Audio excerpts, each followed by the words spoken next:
Bapak Ibu, untuk kepentingan seminar dan kepentingan bersama, saya mau cerita dan ini atas kerelaan Mbak Adel dan keluarganya. Mbak Adel adalah seorang ODA, ODA singkatan, orang dengan HIV AIDS. Di tubuh Mbak Adel ada virus HIV yang merusak daya tahan tubuhnya. Memang HIV menular tapi tidak menular lewat salaman atau memeluknya, atau minum satu gelas bersama, atau toilet umum bersama dipakai, tidak menular. Menular kalau Mbak Adel pakai suntikan, kemudian saya langsung juga pakai suntikan itu. Kenapa? Virus itu ada di darah. Menular juga kalau, Mbak Adel hubungan intim suami istri akan menular ke pasangannya. Dan menular juga kalau Mbak Adel hamil dan kemudian lahir anaknya lewat jalan persalinan normal.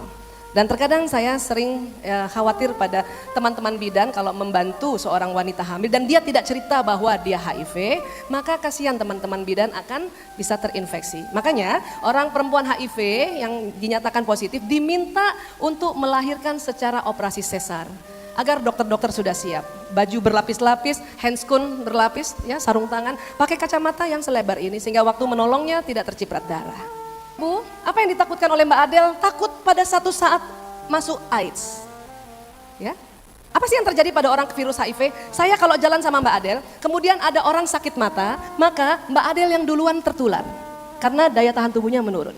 Kalau saya jalan sama Mbak Adel, kemudian ada orang cacar air, maka dia duluan terkena dibanding saya. Itu sebetulnya virus HIV.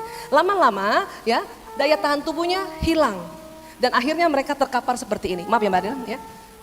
Dan maaf tidak langsung meninggal, 3-5 tahun terkapar seperti ini, akhirnya sering ya mengganggu aktivitasnya sendiri dan aktivitas keluarga. Itu yang dikhawatirkan. Walaupun memang ada obat antiretroviral, tapi tidak bisa menghilangkan virus itu. Hanya bisa membuat agar Mbak Adel kalau ke fase ini agak lama.